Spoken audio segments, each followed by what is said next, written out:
শুধু ভর্তব্য রাত কিন্তু অনেক গভীর। আপনাদের যদি কারো জানার থাকে আপনারা প্রশ্ন আকারে লেখাবেন। আমাদের মাঝে অনেক প্রশ্ন চলে আসছে, আমি প্রশ্নগুলো করছি, আমাদের আলোচক মহোদয় সেই প্রশ্নগুলোর অ্যান্সার দেবেন। আমাদের এটা আচ্ছা, প্রথম আমরা প্রশ্ন পর্ব উত্তরে চলে যাচ্ছি।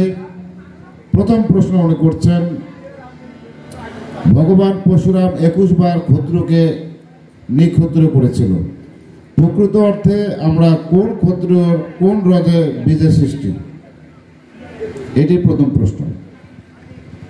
সুন্দর প্রশ্ন করেছেন যিনি প্রশ্ন করেছেন, আমি ওনাকে সাধুবাদ জ্ঞাপন করছি। তবে একটা বিষয় আমি আপনাদেরকে বলবো, প্রশ্ন তাকেই করা হয় যিনি শিক্ষার্থী অর্থাৎ ছাত্রকে প্রশ্ন করা হয়। শিক্ষক প্রশ্ন করে, ছাত্র উত্তর দেয়। আমরা এখানে ছাত্ররূপে আসিনি, আমরা এখানে আপনাদেরকে কিছু বোঝানোর জন্য এসেছি। তারপরেও অনুষ্ঠানের পর্বা অনুসারে প্রশ্নের উত্তর দিতে আমরা বাধ্য। তবে আমরা যে প্রশ্নের উত্তরগুলো দেব হয়তো কারো মনোপুত হতে পারে, নাও হতে পারে, ঠিক আছে? আমরা চেষ্টা করব সেটাকে সুষ্ঠুভাবে সুসম্পন্ন করার জন্য। এখানে প্রশ্ন করেছে, ভগবান পরশুরাম 21 বার ক্ষত্রিকে নিক্ষত্রি করেছেন, করার পরে ক্ষত্রি নাই, তাহলে আমরা যে ক্ষত্রি আমরা কোন বীর্য থেকে জন্মগ্রহণ করেছি? ঠিক না বেটি? এটাই তো প্রশ্ন। তাহলে ভগবান পরশুরাম তিনি 21 বার ক্ষত্রিকে নিক্ষত্রি করেছেন। কোন ক্ষত্রিকে নিক্ষত্রি করেছেন? যারা অত্যাচারী ছিল, কার্তবীর্যার্জুন নামক যে সমস্ত রাজা অত্যাচারী ছিল, ব্রাহ্মণদের উপর অত্যাচার করত, গরুর উপর অত্যাচার করত, প্রজাগণের উপর অত্যাচার করত, তথা যারা ধর্মকে ভুলে গিয়ে অধর্মে লিপ্ত হয়েছিল। ওই যে ভগবান বলল না, যখন অধর্ম বাড়বে তখন আমি আমাকে সৃষ্টি করব, তখন তিনি পরশুরাম রূপে এসেছিলেন সেই অধার্মিক ক্ষত্রিয়কে বধ করার জন্য।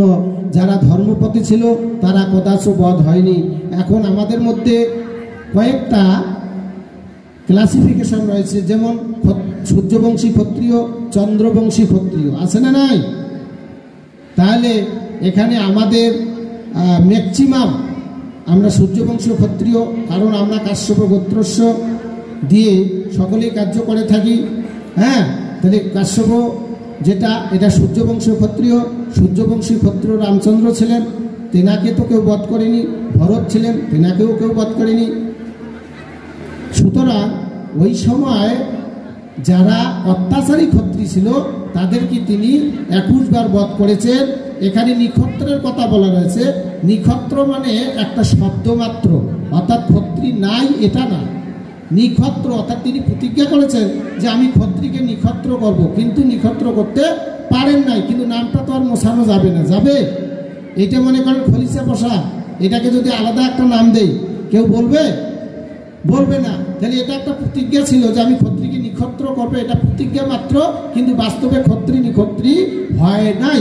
এখানে আমরা যারা রয়েছি, আমরা অনেকে সূর্যবংশী ক্ষত্রিয় রয়েছি, অনেকে চন্দ্রবংশীয় ক্ষত্রিয় রয়েছি, আবার অনেকে আমরা ওই কিছু কিছু ব্রাহ্মণ থেকে উৎপন্ন ক্ষত্রিয় কিন্তু রয়েছে।